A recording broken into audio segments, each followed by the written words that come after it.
എല്ലാവർക്കും നമസ്കാരം. നമ്മുടെയൊക്കെ ജീവിതത്തിൽ എപ്പോഴെങ്കിലുമൊക്കെ ഭയം നമ്മളെ പിന്നോട്ട് വലിച്ചിട്ടില്ലേ? സത്യം പറഞ്ഞാൽ അതൊരു ശത്രുവിനെ പോലെയാണ്. എന്നാൽ ഇന്ന് ആ ശത്രുവിനെ തോൽപ്പിക്കാൻ ദൈവം തന്നെ നൽകുന്ന ഒരത്ഭുതകരമായ പ്രതിവിധിയെക്കുറിച്ചാണ് നമ്മൾ മനസ്സിലാക്കാൻ പോകുന്നത്. അപ്പോൾ നമ്മൾ ഇന്ന് സംസാരിക്കാൻ പോകുന്ന എല്ലാ കാര്യങ്ങളുടെയും അടിസ്ഥാനം, അല്ലെങ്കിൽ അതിന്റെ ഹൃദയമെന്ന് പറയുന്നത് ബൈബിളിലെ ഈയൊരു വാക്യമാണ്. ഇതൊന്ന് ശ്രദ്ധിച്ചു കേൾക്കണം. ഇത് വെറുമൊരു വാചകമല്ല, ഭയത്തിനെതിരെയുള്ള നമ്മുടെ ഏറ്റവും വലിയ ആയുധമാണ്. ഒരു ശത്രുവിനെ ജയിക്കണമെങ്കിൽ ആദ്യം ആ ശത്രു ആരാണെന്ന് നമ്മൾ ശരിക്കും മനസ്സിലാക്കണമല്ലോ, അല്ലേ? അതുപോലെ ഭയത്തിന്റെ യഥാർത്ഥ സ്വഭാവം എന്താണെന്ന് ബൈബിൾ നമുക്ക് വളരെ വ്യക്തമായി പറഞ്ഞു തരുന്നുണ്ട്. ഇവിടെയാണ് നമ്മൾ ചിന്തിക്കുന്ന രീതിയിൽ ഒരു വലിയ മാറ്റം വരേണ്ടത്. സാധാരണ നമ്മൾ വിചാരിക്കും ഭയം നമ്മുടെ ഉള്ളിൽ നിന്ന് വരുന്ന ഒരു ഫീലിംഗ് ആണെന്ന്. എന്നാൽ വചനം പറയുന്നത് അതല്ല.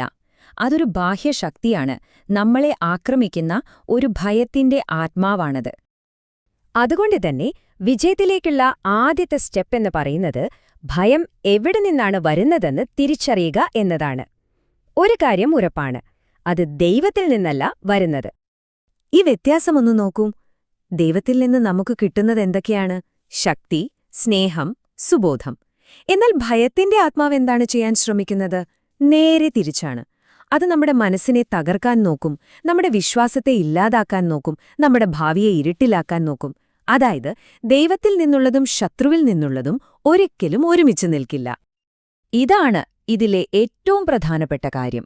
എപ്പോഴാണോ നിങ്ങളുടെ ജീവിതത്തിലേക്ക് ഭയം വരുന്നത്, ആ നിമിഷം തന്നെ തിരിച്ചറിയുക, ഹേ, ഇത് ദൈവത്തിൽ നിന്നുള്ളതല്ല എന്ന്. ആ ഒരു തിരിച്ചറിവ് മാത്രം മതി അതിനെ പരാജയപ്പെടുത്താനുള്ള ശക്തി നിങ്ങൾക്ക് കിട്ടാൻ. അപ്പോൾ എന്താണ് ഇതിനുള്ള ആ ദൈവിക പ്രതിവിധി? ഭയത്തിനു പകരമായി ദൈവം നമുക്ക് നൽകുന്ന 3 കാര്യങ്ങളിൽ ആദ്യത്തെ 2 നമുക്ക് കടക്കാം. ശക്തിയുടെ ആത്മാവ്. ഇത് കേൾക്കുമ്പോൾ നമ്മുടെ സ്വന്തം കഴിവോ ബലമോ ആണെന്ന് തെറ്റിദ്ധരിക്കരുത്. അല്ല, ഇത് നമ്മുടെ ഉള്ളിൽ വസിക്കുന്ന പരിശുദ്ധാത്മാവിന്റെ ശക്തിയാണ്. ദൈവം നമുക്ക് തരുന്ന ഒരു ദാനമാണ്. ഈ ദൈവീക ശക്തി നമ്മുടെ ജീവിതത്തിൽ എന്തൊക്കെയാണ് ചെയ്യുന്നതെന്നറിയാമോ?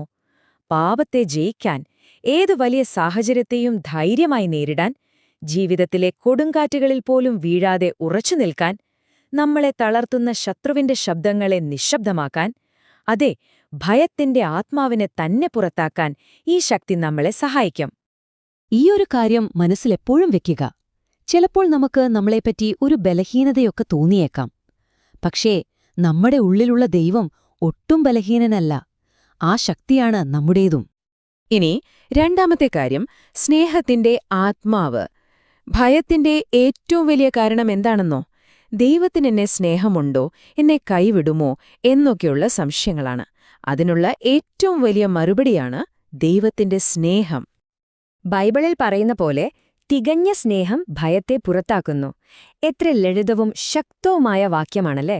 ദൈവം നമ്മളെ എത്രമാത്രം സ്നേഹിക്കുന്നു, നമ്മളെ ഒരു നാളും കൈവിടില്ല എന്ന് നമ്മൾ ഉറച്ചു വിശ്വസിക്കുമ്പോൾ പിന്നെ ഭയത്തിനവിടെ സ്ഥാനമില്ലാതാകും. ദൈവസ്നേഹത്തിൽ നമ്മൾ പൂർണ്ണമായും സുരക്ഷിതരാണ്. ശരി, ഇനി പ്രതിവിധിയുടെ മൂന്നാമത്തെയും വളരെ പ്രധാനപ്പെട്ടതുമായ ഭാഗത്തേക്ക് വരാം. ഇത് നമ്മുടെ മനസ്സിനും ചിന്തകൾക്കും ഒരു കാവലായി നിൽക്കുന്ന ഒന്നാണ്.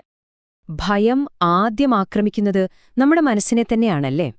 അത് നമ്മുടെ ഉറക്കം കെടുത്തും, മനസ്സിന്റെ സമാധാനം കളയും, ആവശ്യമില്ലാത്തതൊക്കെ ചിന്തിച്ചുകൂട്ടി നമ്മളെ വട്ടുപിടിപ്പിക്കും, ജീവിതത്തിൽ ആകെ ഒരു കൺഫ്യൂഷനുണ്ടാക്കും.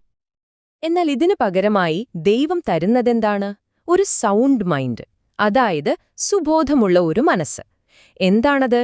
കുഴപ്പങ്ങളില്ലാത്ത ഒരവസ്ഥ മാത്രമല്ല, മറിച്ച് ദൈവം തരുന്ന സമാധാനവും വ്യക്തതയും വിശ്വാസത്തിൽ ഉറച്ചൊരു ഹൃദയവും എങ്ങോട്ടു പോകണം എന്നുള്ളൊരു ദിശാബോധവുമൊക്കെ ചേർന്നതാണ് ആ സുബോധം. ഓക്കേ, അപ്പോൾ നമ്മളിപ്പോ ഭയം എന്താണെന്നും അതിനെ ജയിക്കാനുള്ള ദൈവിക പ്രതിവിധി എന്താണെന്നും പഠിച്ചു. ഈ അറിവ് വെറുതെ കേട്ടുപോകാനുള്ളതല്ല, ഇത് ഭയത്തിനെതിരെ നമുക്ക് എടുത്ത് പ്രയോഗിക്കാനുള്ള ഒരു ആയുധമാണ്. നമ്മൾ ആദ്യം കേട്ട ആ 2 തിമോഥെയോസ് 1:7 എന്ന വാക്യം, അതൊരു വെറും ബൈബിൾ വാക്യമല്ല, അതൊരു ആത്മീയ ആയുധമാണ്. ഭയം കടന്നുവരുന്ന നിമിഷം ഇത് ഉറക്കെ പ്രഖ്യാപിക്കുക. ദൈവം എനിക്ക് ഭയത്തിന്റെ ആത്മാവിനെ അല്ല തന്നിട്ടുള്ളത് എന്ന് നിങ്ങൾ പറയുമ്പോൾ തന്നെ ശത്രു പരാജയപ്പെടും. വരൂ, നമുക്കൊരുമിച്ചിത് പ്രഖ്യാപിക്കാം. നിങ്ങളുടെ ഹൃദയത്തിൽ ഭയം പുറത്ത്, വിശ്വാസമകത്ത്. നിങ്ങളുടെ ഭവനത്തിൽ ഭയം പുറത്ത്, സമാധാനം അകത്ത്. നിങ്ങളുടെ ഭാവിയെക്കുറിച്ച് ഭയം പുറത്ത്, പ്രത്യാശ അകത്ത്. എപ്പോഴും ഈ സത്യം ഓർക്കുക. നിങ്ങൾ ദൈവത്തിന്റെ പൈതലാണ്. നിങ്ങൾ ഒരു വിജയിയാണ്. ഭയത്തിന് നിങ്ങളുടെ മേൽ യാതൊരു അധികാരവുമില്ല. കാരണം ക്രിസ്തുവിൽ നിങ്ങൾ വിജയിച്ചു കഴിഞ്ഞു. ആമേൻ.